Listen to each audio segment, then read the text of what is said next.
All right, this fuel door, the spring area is broken. We need to get in here. We need to pull it off. This bottom portion right here.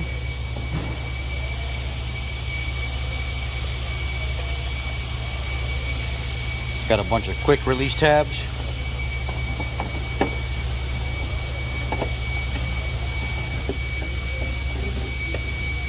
They just pop into the hole like so, and I grab the side and I popped it off, and I grab the top and I pop the top off. And now when you get it off of there, you can see that these T20s are exposed back here. The T20 right here.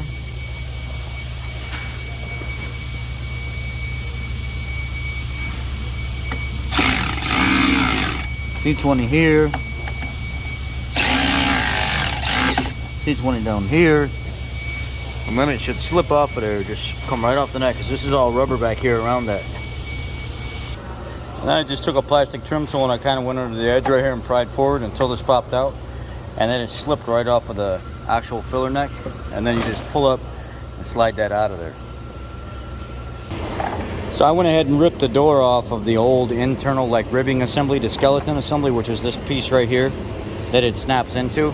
This is the new piece that you're replacing, because the other one, the hinge part right here, broke where the door hinges. It snapped. Your part number CK4Z5427936J, and that's for the internal part that the door snaps to. This external part is still good.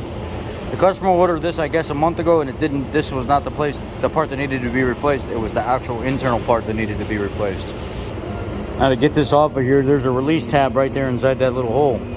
Push down on that plastic tab and slide this thing back, and this cover slides right off of there, and then you can slide this onto the new assembly. Now for the magic.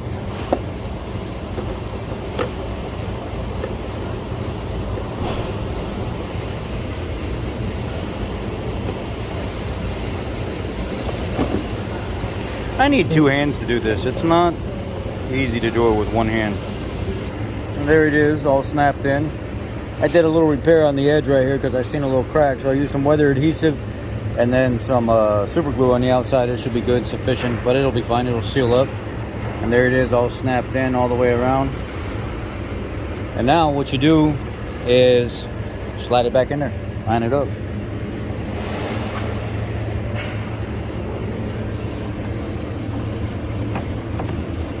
This bottom part down there, you got to pull back on it or take it off. When you pull back on it, if you go to just pull it off, it just pops off. And I just lay it down there on the bottom. I line up my alignment tab here, get my fuel neck.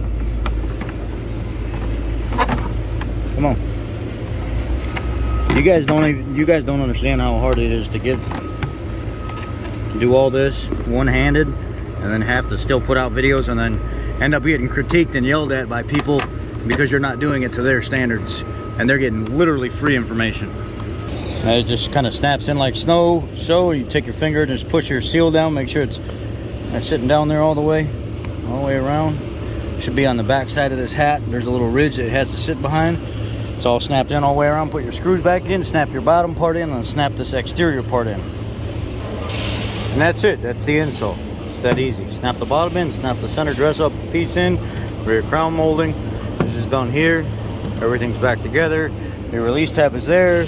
T20 behind this, T20 behind this.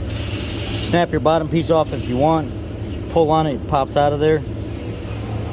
Pull this cover off first before you unsnap the bottom, and that's how you replace it. Too easy. Y'all be blessed. Take care. Subscribe. Make sure you hit the thumbs up.